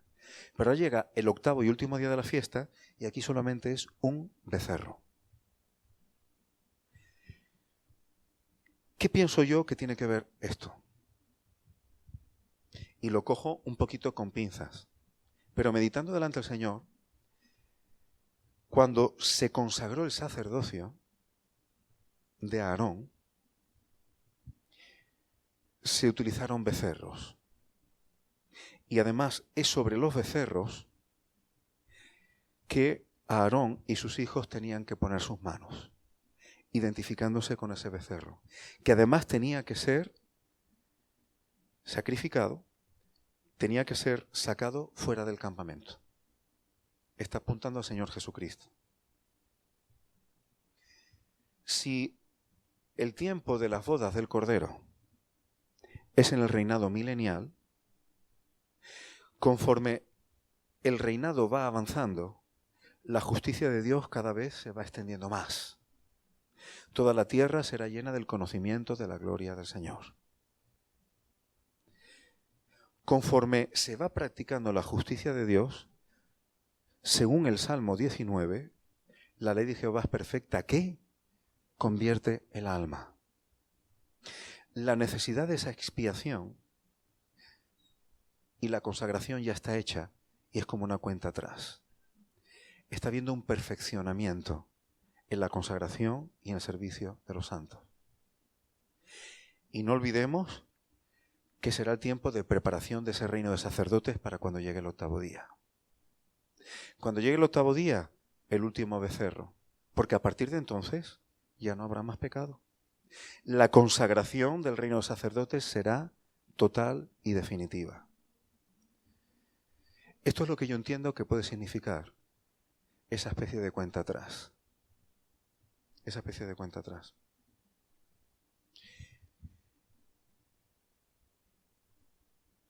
Quiero ya terminar en unos minutos, pero sería precioso, hermano, dedicar un tiempo a la dedicación del templo de Jerusalén que hizo Salomón en la fiesta de los tabernáculos. Y ya sabemos que incluso los judíos hoy día, cuando celebran esta fiesta, es la fiesta donde cuentan e invitan a los gentiles. Y hay gentiles de muchos sitios del mundo que van allí a celebrar esta fiesta y se lo pasan en grande allí, en Jerusalén. Si veis vídeos documentales y todo eso, veréis que esto suele ser así. Pero es que cuando Salomón presenta y dedica el templo de Dios, no solamente habla del pueblo de Israel. Habla, por ejemplo, de que en este lugar, cuando cualquier hombre de cualquier nación haya pecado y venga a ti y ore, tú perdones. Y ya hemos visto, hermanos, que en el reinado milenial, estuvimos hablando en el tiempo de preguntas, va a haber naciones. Naciones que van a tener la oportunidad de conocer la justicia de Dios. Y va a haber un momento que también habrá naciones y el pecado dejará de existir. Versículo 13 de Primera de Reyes 8. Y ya voy a hacer por terminar pronto. Dice Salomón, pero vamos a ver esto en una macro perspectiva. Yo he edificado casa por morada para ti, sitio en que tú habites para siempre. ¿Quién pudiera estar diciendo eso? Aunque lo dijerais Salomón. ¿Quién está edificando la morada de Dios para siempre? El que es del linaje de David. Esto es lo que está haciendo el Señor Jesucristo. Edificar una morada para siempre, inconmovible, cuando ya no habrá que estar más transitando ni peregrinando. Y volviendo el rey su rostro, bendijo a toda la congregación de Israel. Hermanos, cuando esté la morada definitiva, ese será el momento de mayor bendición para todo el pueblo de Dios, para la esposa al completo. Esa será la bendición con mayúsculas. Estar en la casa del Padre, con el esposo, como un reino de sacerdotes, conociendo al Padre permanentemente en la eternidad, ministrando al templo que es el mismo en su interioridad, participando de salud permanente, colaborando en la sanidad de las naciones, con ese río que sale de en medio de la ciudad permanente, porque la Nueva Jerusalén, ya lo estoy adelantando, pero ya sabéis que sale un río de la Nueva Jerusalén, volvemos a tener agua. Y hay un árbol en medio del río que tiene hojas y fruto, los mismos elementos que hemos estado viendo. ¿Recordáis que ya estaban en Edén? Y toda la congregación de Israel estaba en pie. Miré y vi aquí una gran multitud. ¿Recordáis el texto de Apocalipsis? Pues como lo recordáis no lo leo por causa del tiempo. Pero sabéis a qué me estoy refiriendo. Pero, ¿es verdad que Dios morará sobre la tierra? Esto estaba en el corazón de Dios. Habitar, una casa donde habitar en medio de los hombres. Y dice el versículo 27, ¿es verdad que Dios morará sobre la tierra? Pues sí. He aquí que los cielos de los cielos no te pueden contener, cuanto menos esta casa que yo he edificado. Dios morará sobre la tierra, pero no sobre ese templo hecho de manos que hizo Salomón, sino sobre el templo, sobre esa casa espiritual que está edificando el Señor Jesús, el Mesías, el Hijo. Ahí morará el Padre y en medio de la humanidad. Me salto muchas cosas, hermanos, porque esto sería bastante largo, pero nos va quedando claro qué es lo que está en el propósito del corazón de Dios y por qué esta fiesta es la última. Porque es el cumplimiento, es el final y es la desembocadura del propósito y de los planes que Dios tiene en su corazón. En Juan 7, versículo 2, 37 y 39. En el último y gran día de la fiesta. ¿Qué día es este? El octavo. Jesús se puso en pie y alzó la voz, diciendo, si alguno tiene sed, venga a mí y beba. ¿Qué pasa si alguien tiene sed y viene a él y bebe? Que podrá dar fruto, que podrá dar sombra, que podrá dar fruto y tomar agua en medio de la adversidad y que sabrá dónde tiene que estar para que haya agua abundante. El que cree en mí, como dice la Escritura, de su interior correrán ríos de agua viva. Esto dijo del Espíritu que habían de recibir los que creyesen en él. Pues aún no había venido el Espíritu Santo porque Jesús no había sido aún glorificado. Pero ahora ya está. Ahora ya tenemos el Espíritu en nosotros y ya tenemos la oportunidad de fructificar, de ir madurando. Hoy podemos tomar del Espíritu de Dios, del Espíritu de Cristo, para ir madurando, para ir dando fruto, para que cuando venga la hoz, se recoja el fruto maduro y entonces empiece la fiesta de las bodas. Por tanto, ahora mismo estamos en tiempo de preparación. Estamos en tiempo de, como árboles, ser regados. ¿Os acordáis de aquel ciego que el Señor dio 2 toques? El primero, veo a los hombres como árboles. Efectivamente. Pues si somos como árboles, tomemos agua para que demos fruto, para que demos sombra, para que podamos madurar. El octavo día. Cosas que ya hemos visto. Voy a leer algunas cosas de la Nueva Jerusalén rápidamente y a ver si en 5 minutos puedo ir finalizando. Apocalipsis 21 del 1 al 7. Son textos que conocéis y de alguna forma hemos ido tocando, pero ahora lo ponemos junto como el final precioso, como lo inconmovible, como lo definitivo y hacia lo que vamos. Lo que esperaba Abraham. Abraham no era... A veces hay quien se lo imagina como si fuera un pastor ahí en pan, un poco cateto dando vueltas por allí por una tierra inhóspita. Pero Abraham, aparte de que tenía muchos bienes, tenía mucha revelación de Dios. Él ya sabía que la Nueva Jerusalén iba a venir. O sea, que no era un primitivo dando vueltas por un campo. Y vi un cielo nuevo y una tierra nueva.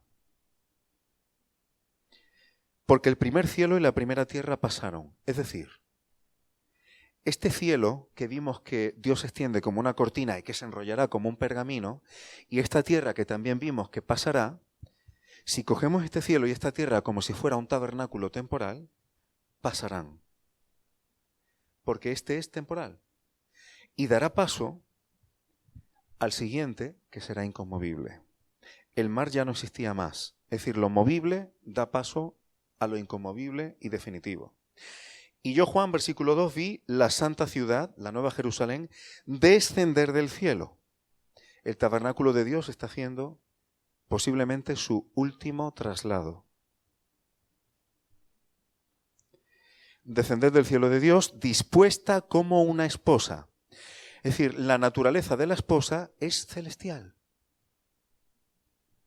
Porque la santa ciudad, como una esposa ataviada, no dice que viene de la tierra y es elevada. No. Desciende del cielo. Entonces conoceremos cómo fuimos conocidos. ¿Cómo es posible que nosotros tengamos una naturaleza celestial? Preexistente, eterna. Ya lo sabremos. No me lo preguntéis, por favor. Me lo preguntéis porque no lo sé. Pero desciende del cielo dispuesto como una esposa ataviada, preparada. Esta es la ciudad permanente que hemos estado viendo. Y dice el versículo 3, cojo un poquito antes de la mitad. He aquí el tabernáculo de Dios con los hombres, y Él morará con ellos. ¿Qué se está cumpliendo aquí? Uno de los propósitos que hemos visto que Dios tenía en su corazón. Habitar y morar en medio de los hombres.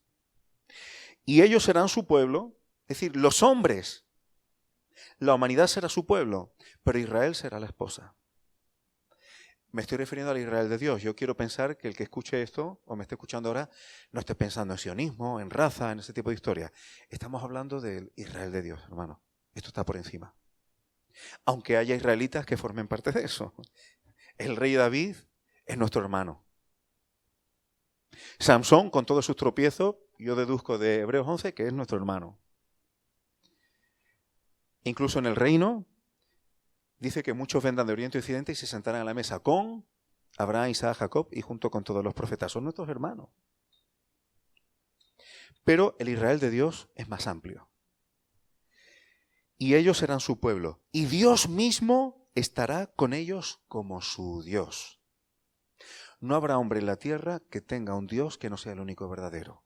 Se acabó la idolatría, se acabó el ateísmo, se acabó vivir independiente, se acabó las ciudades temporales donde la gente abusa de la gente para que le sirvan y para prosperar y para escalar y para pensar que están seguros. La única ciudad permanente será esta.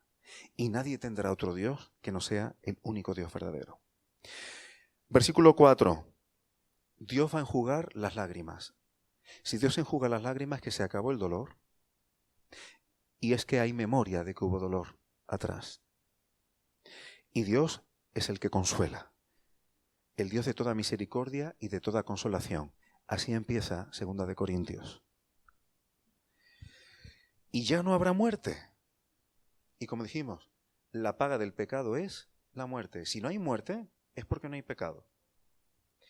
Ni habrá más llanto, ni clamor, ni dolor, porque las primeras cosas, lo temporal, la primera cabaña, pasaron. Versículo 5 desde la mitad. Y yo hago nuevas todas las cosas. No es un restyling. No es coger un coche viejo y darle una pintura y dejarlo como algo restaurado y bonito, retro. Hago nuevas todas las cosas. No es la tienda anterior poniéndole parches. Versículo 6, al final. Al que tuviere sed, y yo le daré gratuitamente de la fuente del agua de la vida. Exactamente lo mismo que Jesús dijo en el 8º y último día de la fiesta. El que venciere heredará todas las cosas y yo seré su Dios y él será mi hijo. Cuando yo leo esta expresión, el que venciere, ¿sabéis qué tengo en mente? Has luchado con Dios, con los hombres y has vencido. Versículo 12 de Apocalipsis 21. 12 puertas. En las 12 puertas, 12 ángeles y nombres inscritos. Los de las 12 tribus de los hijos de Israel. Aquí se cumple Éxodo 19:6. Me seréis un reino de sacerdotes. Aquí está todo Israel. Como sacerdocio santo. Ya hay un cielo nuevo, ya hay una tierra nueva. Por tanto, ya no es un sacerdocio solo para la casa de Aarón. Ayer lo dijimos, en Hebreos 8 dice que si Jesús estuviera en la tierra, habiendo sacerdotes que le ministren, él no podría ser sacerdote. Por eso era conveniente que traspasara los cielos, para no quebrantar la ley de Dios. Pero ahora ya tenemos un cielo y una tierra nueva.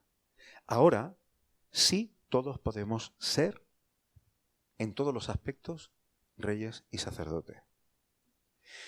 El muro de la ciudad tenía 12 cimientos y sobre ellos los 12 nombres de los 12 apóstoles del Cordero. La pregunta es el siguiente: ¿cuáles son los cimientos, los fundamentos o el fundamento que pusieron los apóstoles? Nadie puede poner otro fundamento que el que está puesto, Jesucristo mismo. La base y el fundamento de la Nueva Jerusalén es el esposo. El esposo es el que prepara la casa, el que edifica la casa. No hay una religión, no hay siervos de Dios, aunque colaboren con el Cordero, que puedan ser el fundamento de la casa. Él es el esposo y nadie va a ocupar ese lugar. Y ya no hace falta más templo, porque dice el versículo 22, el Señor Dios Todopoderoso es el templo de ella y el Cordero. El Padre y el Hijo son el templo. Ya no hace falta templo con dependencias sagradas y Dios entre cortinas habitando en oscuridad. Porque la ciudad, versículo 23, no tiene necesidad de sol ni de luna que brillen en ella, porque la gloria de Dios la ilumina y el Cordero es su lumbrera. Ya no hace falta columna de fuego ni nube que guíe a Israel por el desierto, porque ahora la luz es Dios y está encendida permanentemente. Ya Dios no habita entre cortinas, en oscuridad y en tinieblas. Ahora Dios puede manifestarse y dar su luz sin que seamos consumidos. Santiago, cuando habla de Dios, le llama el Padre de las luces. ¿Sabéis cómo se dice en griego? ¿Podéis mirarlo? El Padre de los fotones. Versículo... Ya voy a terminar, hermanos. Tened un poquito de paciencia, por favor, para no dejar el último capítulo ahí inconcluso. Las naciones, versículo 24, que hubieren sido salvas, andarán a la luz de ella. Esto es impresionante, hermano. Esto es impresionante. Hablando del Señor Jesús, dice que en Él estaba la vida y la vida era la luz de los hombres. Pero ahora, la Nueva Jerusalén, ahí está el Padre y el Hijo, son el templo, pero también es la esposa. Y van a andar a la luz de ella. Las naciones que hubieran sido salvas, la humanidad que hay ahí, va a andar a la luz de ella. Esto para mí tiene varios significados. Primero, ¿qué significa andar en luz? En Proverbios dice que el mandamiento es lámpara y la enseñanza es luz. De aquí saco yo que el reino de sacerdotes, una de las funciones que tiene, es dar instrucción y sabiduría del Creador, del único Dios verdadero, a las naciones. Pero no solamente es una cuestión de enseñanza como si habláramos de cosas académicas. Es un tema energético también. Porque cuando se anda sin pecado, la paga del pecado es muerte, y ahora me estoy mordiendo la lengua porque si no me tiraría un rato más hablando. ¿Qué pasa cuando alguien muere? Se le acaba la energía. Se acabó el sistema eléctrico de tu cuerpo. Nosotros estamos vivos porque el sistema nervioso funciona eléctricamente. Las neuronas de nuestro cerebro, por ciertas reacciones químicas, los neurotransmisores y ciertas cosas, producen reacciones eléctricas. Nuestro sistema nervioso, eso es luz. Pero como hemos pecado, la luz se apaga. Pero cuando no hay pecado y se anda conforme a los engranajes que Dios hace, ¿qué ocurre? Eso produce energía permanente. No hay muerte, no hay agotamiento. Es energía permanente. Y yo creo que esto no solamente es retórica, hermanos. Esto es una realidad. El Padre de los fotones tiene todo el poder, tiene toda la energía. Y las naciones van a andar a la luz y a la energía de la Nueva Jerusalén, de la esposa. 25. Las puertas no se cerrarán nunca. Allí no habrá noche.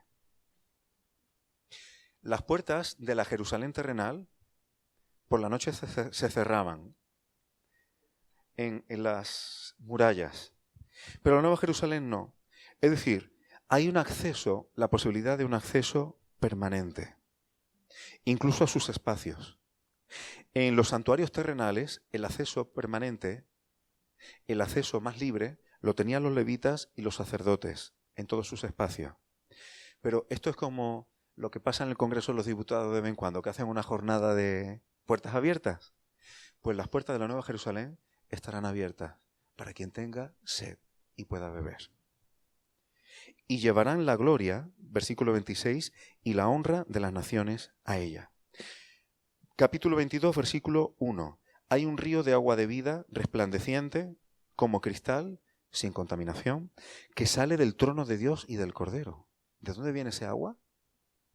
De Dios mismo. Esto sería para hablar un rato tranquilo, pero me voy a morder la lengua. Ya sabéis que cielos, shamaim, en hebreo, etimológicamente significa allí agua. Y el apóstol Pedro dice que por el agua todo subsiste. Y aquí hay un río que sale de la ciudad, pero que provienen del trono de Dios y del Cordero. En medio de la calle de la ciudad. De en medio de la calle de la ciudad sale este río. Y a uno y a otro lado del río estaba el árbol de la vida. Tenemos agua y árbol. Esto apunta a la fiesta de las cabañas y ya lo vimos en Edén. Que produce 12 frutos, dando cada mes su fruto. Y las hojas del árbol eran para sanidad de las naciones. Entonces, ¿las hojas del árbol para quién son? Para las naciones. ¿Y el fruto para quién? Después de lo que hemos visto en Cantar de los Cantares, yo creo que ya queda claro. Para todo el reino de sacerdotes, para la esposa. Amén. Así que aquí se cumple lo que está dicho. Y lo que es impresionante el versículo 4, y aquí hay algo que nunca pudo ocurrir antes. Nadie podía ver el rostro de Dios y vivir. Pero el versículo 4 de Apocalipsis 22 dice, y verán su rostro. Y su nombre estará en su frente. No habrá más noche, ni habrá necesidad de luz de lámpara.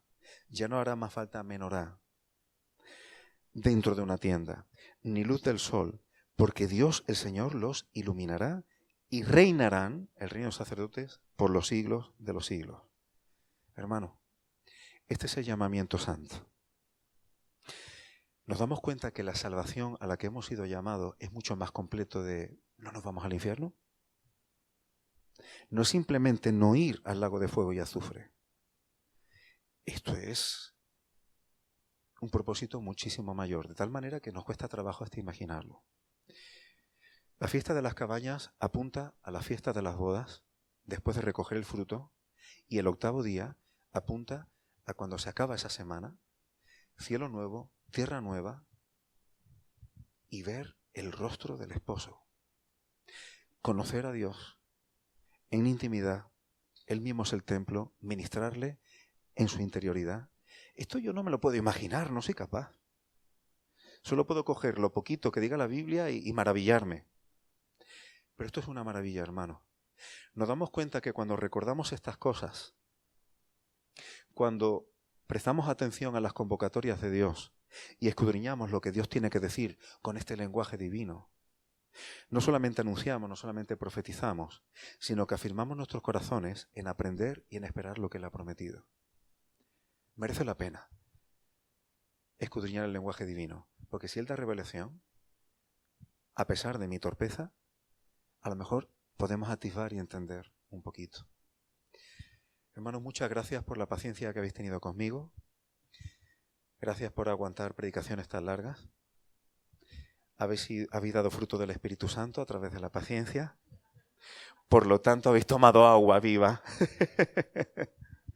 Pero le doy gracias al Señor que yo sé que a veces mi forma de exponer las Escrituras, no sé, puede chocar un poco. A veces sé que puede resultar a lo mejor un tanto extraña o a lo mejor no acostumbrados a eso. No me importa.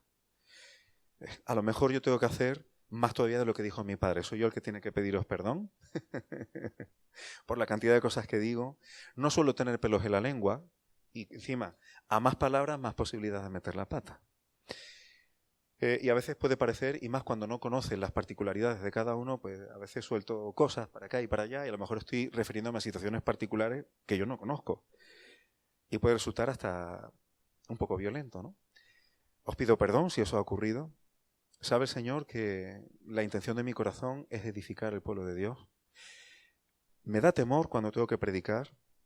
Os confieso que estas son cosas que tengo masticadas desde hacía mucho tiempo, pero yo estaba bloqueado. No solo porque teníamos el jaleo y el lío de la boda de nuestra hija, sino porque ¿qué podía alimentar? ¿Qué podía dar fruto? ¿Qué podía tocar el corazón? ¿Qué podía ser de edificación para todos? Y eso a mí me daba temor. Pues yo sabía que yo no tenía que venir aquí a entreteneros o a deciros a lo mejor lo que pudierais haber esperado escuchar. Yo delante del Señor tenía este temor. No sé si habrá ocurrido o no, pero lo único que le pido al Señor es que, si no todo, por lo menos alguna de las cosas que hemos tocado os pueda despertar más hambre y sed de la palabra, os pueda abrir flecos o links que el Señor os vaya trayendo más revelación y seáis vosotros lo que me enseñéis a mí. Porque yo no lo sé todo y yo solamente veo un poquito de luz. Pero hay veces que un poquito de luz que el Señor me pueda dar a mí, a lo mejor a ti te prende y te da un grado de luz mayor. Y cuando tú me compartas, yo aprendo, a lo mejor ese poquito que el Señor me permitió darte, hace que yo reciba mucho más de lo poco que yo hubiera podido dar. Y esa es la maravilla de la comunión. Esa es la maravilla de los dones. Que a veces un poquito que tú puedas dar, lo recibes de manera mayor. Y tengo que decir que hemos recibido amor de vuestra parte. Hemos estado a gusto, hemos estado cómodos, hemos estado en un tabernáculo agradable. En vez de en un tabernáculo, en una tienda del Decathlon, me he sentido en una tienda como la de Abraham, que yo creo eran bastante más grandes. Las tiendas tenían dependencias. Y le doy gracias al Señor que nos permita estudiar y escudriñar su palabra completa. Me he sentido a gusto por muchas cosas. Nada de lo que ya he dicho lo tenéis que tomar por cierto. Vuestra responsabilidad es ir a las Escrituras y ver si es así. Y si las cosas que yo he dicho no son conforme a la Escritura, has sacado provecho.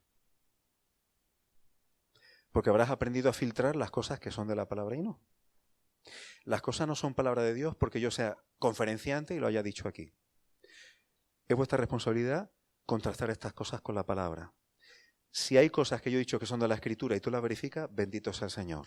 Pero si hay cosas que yo he dicho que no son escriturales y tú verificas y no, bendito sea el Señor porque eso te hace madurar a ti también. Aunque sea a través de un error mío. No pasa nada, hermanos. Nos amamos independientemente de que algunos de los temas que hemos tocado yo sé que son opinables. Yo no tengo la última palabra. Pero me he sentido en libertad de poder abrir mi corazón. Me he sentido en libertad de decir las cosas que yo activo en la Escritura con más razón, con menos razón, pero yo no me he sentido juzgado por vosotros en ningún momento. No me he sentido como si tuviera inquisidores pasándome ahí, revisándome cada palabra. Y a lo mejor he dicho algunas tonterías. Pero me he sentido en familia y me he sentido en casa. Cuando uno es padre y los niños empiezan a hablar, dicen cosas maldichas y se les quiere. Pues yo me he sentido como un niño pequeño que he podido hablar a gusto y nadie me ha dado una torta por eso. Lo que sea del Señor, amén. Y si algo que he dicho no es del Señor, pues amén si lo sabéis filtrar delante de la palabra. Pero lo importante es que hemos estado en familia, creo que hemos estado al abrigo del Altísimo y le doy gracias porque eso siempre tiene consecuencias. Y sobre todo que nos preparemos para la venida del Señor, que no tengamos temor, que no nos amedrentemos, que no nos intimidemos de este mundo, que sí, que no tenemos fuerza contra estos gigantes. Pero si el Señor en un momento dado quiere que echemos, como compartía Gladys esta mañana, cuando hablaba de Caleb. Caleb echó 3 gigantes porque le tocó la tierra de los hijos de Anak y echó 3 gigantes. Si el Señor te da poder para echar algún gigante, bien. Pero si el Señor quiere que nuestras vidas sean sembradas de otra manera, como testimonio para Él, pues yo digo que amén también. Si nuestro futuro está escrito y garantizado por Él. Pero sobre todo que no tengamos temor, que no tengamos miedo. Y la mejor preparación que podemos tener es animarnos, exhortarnos unos a otros, afirmarnos en la palabra, y el Señor tendrá el propósito que tenga para cada uno. Si el Señor quiere que alguno de nosotros dé su vida por causa de su nombre, bendito sea su nombre, porque quizás una oportunidad que te da o que me da, para que si nuestra vida no ha madurado todo lo que pudiéramos, a lo mejor es un regalo para que nuestra entrada en el reino sea más amplia. Nosotros siempre vemos el dolor, el sacrificio, como algo siempre negativo. Pero si es algo que el Señor ordena por causa de su nombre, puede ser un regalo que en el reino entenderías por qué. Pero si el Señor quiere mantenernos vivos, para crecer, para edificar a otros, para ser testimonio, pues amén también, ¿no? Si vivimos o no, eso no lo vas a decir tú o yo. No va a depender de un plan, de una estrategia, va a depender de lo que el Señor quiera.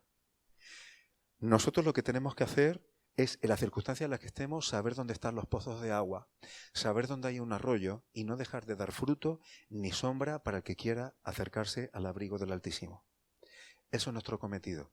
Eso es lo que deseo y lo que le pido al Señor, que nos prepare con su Espíritu Santo. Yo no puedo hacer eso por ti ni por mí. Lo único que podemos es estar cerca y edificarnos para que Él derrame de su Espíritu y sea Él el que edifique su iglesia. Bendito sea su nombre, hermano. Muchas gracias.